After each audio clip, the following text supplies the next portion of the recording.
A cadaver dog stops walking. It sits. It stares at one knife on a table full of clean ones.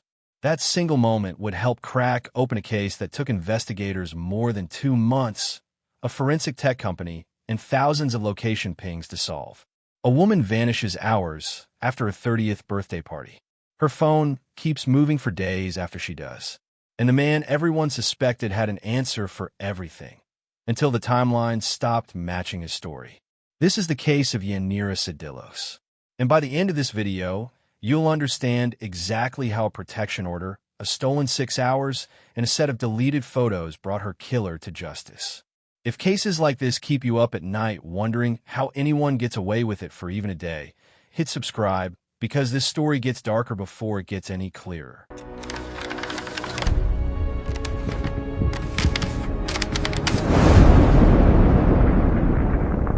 March 4th, 2024. Moses Lake, Washington, a quiet city on the edge of the Columbia Basin, the kind of place where everybody's birthday party ends up at the same casino bar. Yanira Sedillos didn't show up for work that morning. For most people, that's a minor inconvenience. For the people who loved Yanira, it was immediately wrong. She was a mother. She had kids who needed her. She did not miss shifts, and she definitely did not disappear without a word.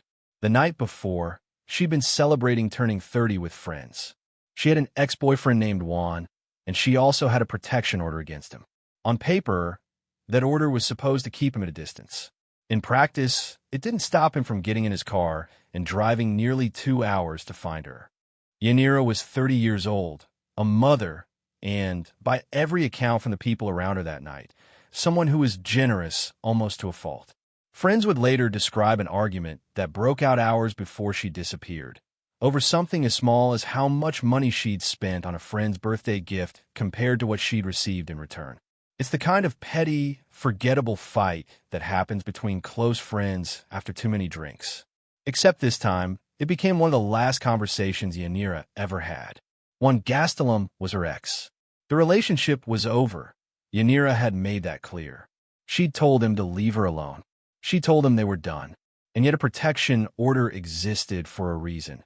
And that reason was about to prove itself correct.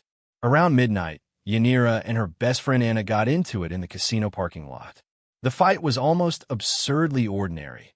Who was sober enough to drive? Both women had been drinking. Voices rose. A casino employee on her break watched the two of them from patio, at first charmed by one friend trying to carry the other, then unsettled as the mood shifted. One woman didn't want to hand over the keys. The other wasn't going to back down. While that argument was unfolding, Juan's phone had been blowing up Yanira's line all night. Call after call. And somewhere in the middle of that chaos, Juan made a choice that would define the rest of this story.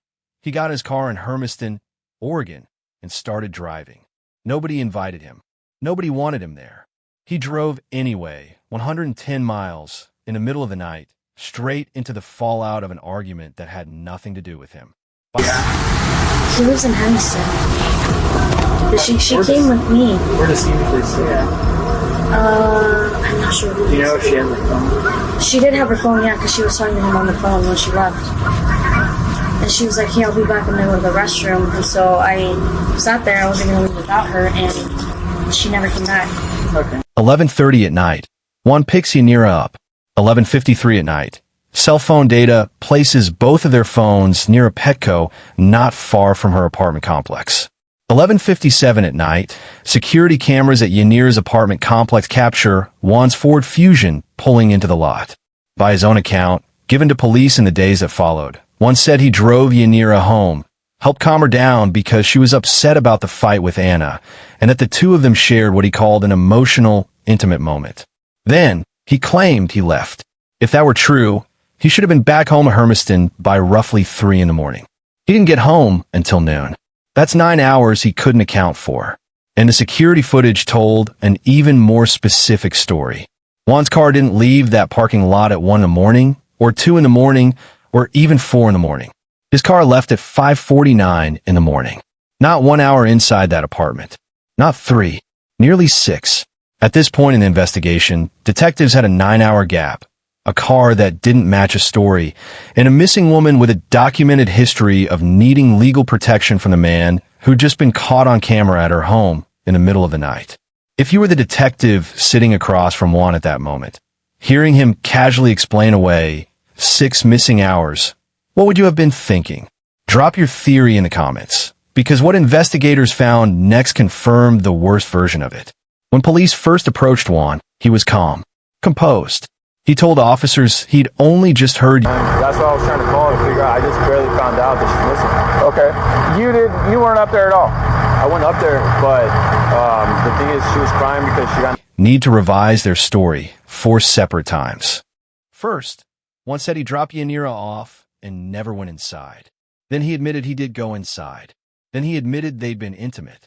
Then came new details that she'd mentioned being upset about her friend, that she may have told him she thought she was pregnant. Every version added something the last version had conveniently left out. She said that she was going back to Papa's where they were drinking and stuff, and then some guy was calling her during that on Snapchat, and then she said that she was just going to go back over there. You know, and I've been trying to contact her all morning, messages, calling, and nothing was... I thought she had me blocked, so I'm like, all right, because she told me to leave her alone, and she didn't want nothing to do with me because she said we're done and all that stuff. So if people are saying that she left with you, She didn't live with me. and that you went and got her, that's not true? No. I'm saying like I went to go look for her, but she didn't go home with me. She ended up leaving fucking to wherever she was going to go to. Investigators pulled cell tower and location data from both phones, and this is where the case stopped being a missing persons report and became something far more sinister. From 11:57 at night until 5:49 in the morning, both phones sat together at Yanira's apartment complex. After that, the data showed both phones moving together toward the sand dunes outside the city, then to Blue Heron Park, then toward the interstate. 2 phones moving in tandem for hours, while after Juan claimed he'd already gone home alone. Investigators brought in cadaver dogs, animals trained specifically to detect the scent of human remains. Among a group of ordinary kitchen knives, they placed one hunting knife recovered during the investigation. The first dog alerted on it immediately. To rule out coincidence, they ran a second dog through the same test. It alerted on the exact same knife. Then came the phone extraction, and the discovery that turned this from a disappearance into something far more disturbing. Deleted photos, recovered from Juan's device, had been taken inside Yanira's apartment that night. The very first image was time-stamped just minutes after they arrived. As the hours ticked forward, later images painted an increasingly disturbing picture. Visible bruising, a lack of responsiveness, and content that led investigators to conclude Yanira was in no state to knowingly consent to what was happening to her. All of it fell squarely within that same unaccounted-for window between midnight and roughly 3:48 in the morning. The exact hours one had insisted were nothing more than a tender, private goodbye. It was, in the most literal sense, a time-stamped record of exactly what Juan had spent hours trying to talk his way around.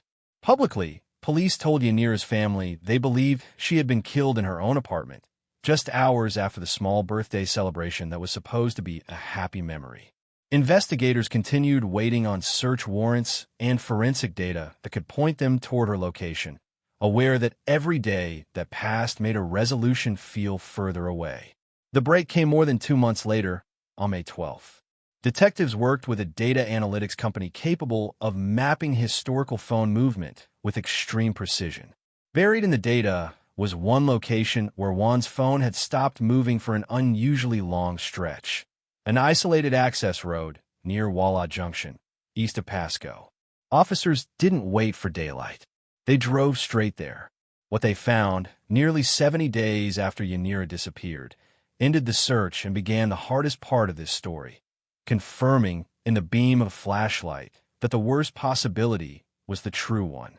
Forensic analysis matched the remains to Yanira Sedillos. That's a body. That's a body? That's a fucking body. Stop. Yeah, that looks like a body to me. That's a female. That's her fingernails. That's her fingernails, yeah. Nearly 4 years after Yanira disappeared, Juan Gastelum stood in a Grant County Superior Court and entered a guilty plea to second-degree murder with aggravating circumstances. He now faces the possibility of spending the rest of his life behind bars. He never went to trial. The public will never hear a jury weigh every piece of evidence, never hear cross-examination pick apart his shifting story in open court. A plea deal closes the file, but it doesn't always close the questions. What stays with you about this case isn't just the 6 missing hours or the deleted photos or the knife that 2 separate dogs alerted on. It's the protection order sitting in a filing cabinet somewhere, doing exactly what a piece of paper can do, which is nothing, against a man who decided distance and legal boundaries simply didn't apply to him. Yanira Sedillos turned 30, celebrated with the people she loved, and less than 24 hours later she was gone. Her case is a reminder that a restraining order is not a wall. It is a warning, and warnings only work if someone is willing to listen to them. Do you think justice was truly served here, with a plea deal instead of a trial? Or are there still unanswered questions about those missing hours that deserve to be heard in a courtroom? Let us know what you think in the comments below. And if you want more cases broken down piece by piece like this one, subscribe because we're just getting started.